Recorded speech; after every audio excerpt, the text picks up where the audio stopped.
Hi, I'm John Green. This is Crash Course U.S. History, and today we're going to talk about the guy who arguably did the most to shape the world that I live in. No, Stan, not Carrot Top. No, not Cumberbatch, although he did do the most to shape the Tumblr that I live in. I'm talking about the great communicator, Ronald Reagan. Reagan is a fascinating president because he was, in lots of ways, straightforward. Like, his presidency was called the Reagan Revolution, but it's a bit odd that he gets so much credit for changing America because he was one of the least hands-on of all presidents. And as you know, here at Crash Course, we don't really indulge in great man history. So we're going to talk about Reagan, but we're also going to talk about the forces that predated his presidency that led to the so-called Reagan Revolution. Mr. Green, I remember some of this stuff. It's like almost interesting. Now, I'm glad to be almost interesting me from the past. Someday, maybe you'll be almost interesting.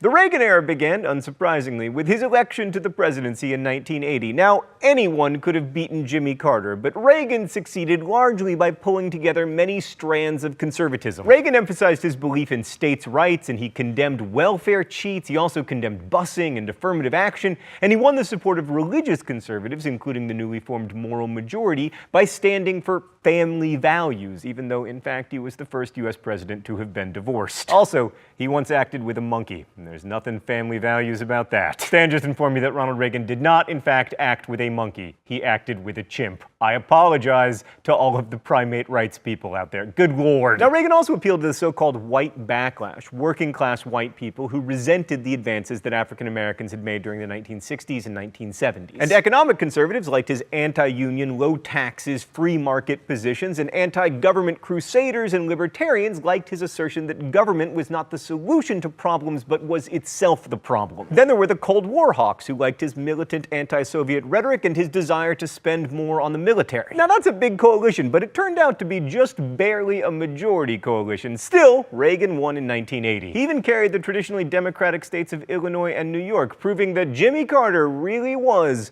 profoundly unelectable. A lot of Reagan's policy ideas weren't actually that popular at the time, but he truly was a great communicator. I mean, Reagan was a former actor, and he knew how to talk to people without them feeling condescended to. His relentless optimism was a welcome contrast to Jimmy Carter being like, you should wear sweaters inside to save fuel. Sorry, Jimmy, this is America. Ronald Reagan used the word freedom more than any other president in American history, but it's interesting to think about what he meant by the word freedom. Because as we've seen in American history, freedom has meant lots of things to lots of people. Is freedom freedom from government tyranny? Or is freedom government protection from hunger and homelessness and military attacks? Do governments ultimately restrict freedom or provide it? Now, there's no question that the federal government that Ronald Reagan inherited would have been absolutely foreign to the people who founded this country. I mean, Social Security, federal income taxes, the National Endowment for the Arts? But some people would argue that the America of 1980 was much more free for more Americans than, say, the America of 1790, when, after all, slavery was legal. And in fact, in the early 19th century, many slave owners said that the government was taking away their freedom to own slaves. Ultimately, the question of how we should imagine freedom and how we should allow for it is at the center of American history. And a big part of Ronald Reagan's vision of freedom was economic freedom, which he laid out in his Economic Bill of Rights. It would curtail union power, reduce federal regulation of industry and the environment, and most of all, lower taxes. All these ideas were a big part of the Reagan Revolution, but as we know, much of what he proposed had been brewing for years during the rise of conservatism. So what aspects of this Economic Bill of Rights actually ended up happening? Well, his main accomplishment was lowering taxes. In 1981, Reagan persuaded Congress to lower the top tax rate from 70% to 50%. In 1986, Congress went much further with the Tax Reform Act that lowered the top income tax rate to 28%. Now, it's time for the mystery document. The rules here are simple. I read the mystery document, I either get the author of it correct or I get shocked. All right, here we go. Can I just take a preliminary guess that it's going to be Reagan? I will not accept the excuse that the federal government has grown so big and powerful that it is beyond the control of any president, any administration, or Congress. We are going to put an end to the notion that the American taxpayer exists to fund the federal government. The federal government exists to serve the American people and to be accountable to the American people. On January 20th, we are going to reestablish that truth. Also on that date, we are going to initiate action to get substantial relief for our tax-paying citizens and to put people back to work. We will simply apply to our government the common sense that we use in our daily lives. It is Reagan! Stan is telling me that I'm not going to get the check mark unless I guess the correct speech. Well, he talks about January 20th, so obviously it's not his inaugural address. It's either the acceptance speech he gave at the convention or like the speech that he gave after he was elected, but I don't think... Convention? Yes!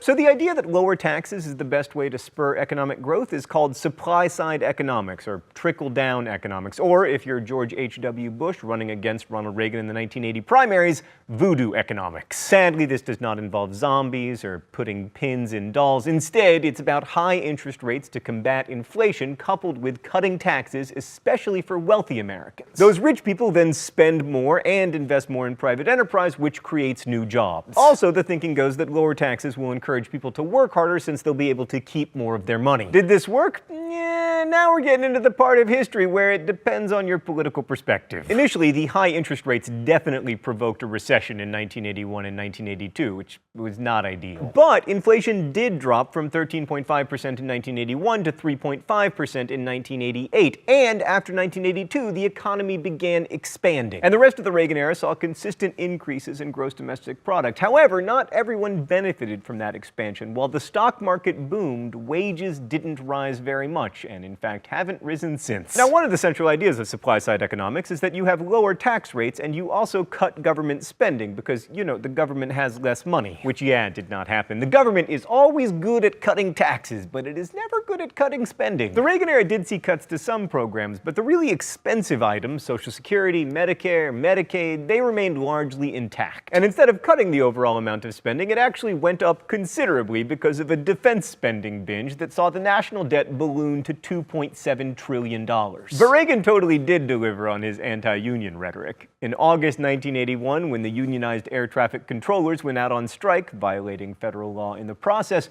Reagan fired more than 11,000 controllers who refused to return to work. So as I mentioned before, the 80s were a pretty great decade for Wall Street generally, which is why Oliver Stone made a movie about it that immortalized the line, "Greed is good." In the 1980s, it became easier to make money buying and merging companies than actually, like, running them profitably. But fortunately, we later dealt with that problem.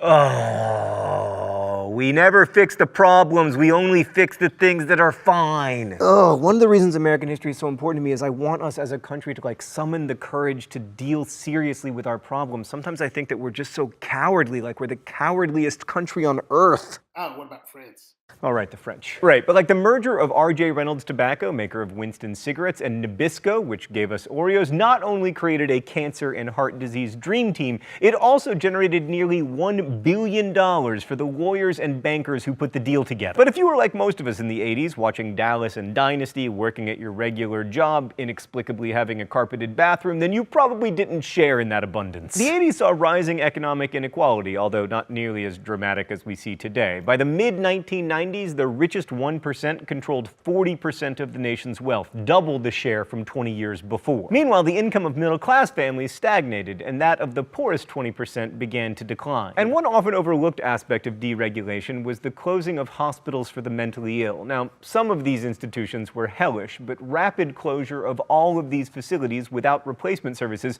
meant that many patients were left to live on the street. Homelessness increased dramatically. Now, of course, Reagan is considered the darling of conservatives today, but by current standards, he was something of a moderate. I mean, yes, he cut taxes and he cut funding for programs that help the poor, like food stamps and school lunches, but during his second term, he worked effectively with the Democratic Congress. There's no bipartisanship today. Also, he left the big New Deal and Great Society programs largely intact. I mean, he was too old to believe in cutting Medicare. He was like, all of my friends are on this. And the 80s also didn't see the fulfillment of the desires of the Christian right. I mean, divorce rates went up, abortion continued to be legal, women didn't leave the workforce. In fact, Reagan appointed the first woman to the Supreme Court. Are you kidding? We didn't have a woman on the Supreme Court until the 1980s?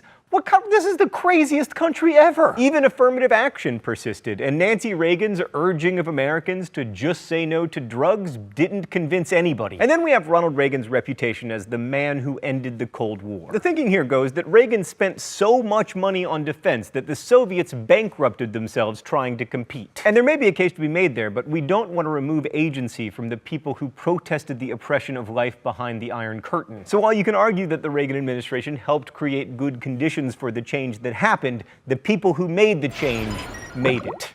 All right, let's go to the thought bubble. In his first term, Ronald Reagan took a really hard line against the Soviet Union. He called it an evil empire and even once joked that the US would begin bombing in 5 minutes. That was ill-advised. Reagan also sponsored the largest military buildup in US history, including the MX missile. The highlight was his proposed Strategic Defense Initiative, aka Star Wars, space-based missiles and lasers for shooting Soviet missiles out of the sky. This was a fantastic idea, although it would have violated the 1972 anti-ballistic missile treaty, but anyway, it was technologically impossible to build. The force was not strong with this idea. Reagan also pressured NATO to put missiles in Western Europe, and the war games that NATO staged in 1983 were so realistic that the Soviets almost scrambled their planes and launched ICBMs. Now, if that had resulted in a nuclear war, we'd have a very different story on our hands, but it didn't. And Reagan's aggressive nuclear posturing had a couple of positive results. First, it boosted the worldwide anti-nuclear weapons movement, called the Freeze movement, and second, it turned Reagan into the most successful nuclear abolitionist in the atomic age. There's nothing like a reasonably close brush with nuclear apocalypse to tone down your rhetoric a little, and in his second term, Reagan was much more conciliatory toward the Soviets and worked to reduce the number of warheads. In his first term, according to the historian Victor Sebastian, Reagan spent nearly as much on defense as Presidents Nixon, Ford, and Carter combined, and much more than both the cost of the Korean and Vietnam Wars. But in his second term, Reagan toned down both the spending and his rhetoric, declaring, "Our constant and urgent purpose must be a lasting reduction of tensions between us." Thanks, Thought Bubble. So Reagan was able to negotiate the first reduction in nuclear weapons with the new Soviet premier Mikhail Gorbachev in 1986. In fact, the two leaders might have tried to get rid of nuclear weapons altogether, but Reagan's unwillingness to give up his Star Wars initiative made that impossible. That was a big deal, but the rest of Reagan's foreign policy was somewhat less triumphant. For instance, he sent Marines to Lebanon as part of a peacekeeping mission, but then withdrew forces after 241 of them were killed by a car bomb. And Middle Eastern policy played a key role in the biggest controversy of Reagan's presidency, the Iran-Contra scandal. This was truly one of the craziest schemes ever hatched up by an American presidential administration, which is really saying something. The Contras were rebels seeking to overthrow the socialist Sandinista government of Nicaragua.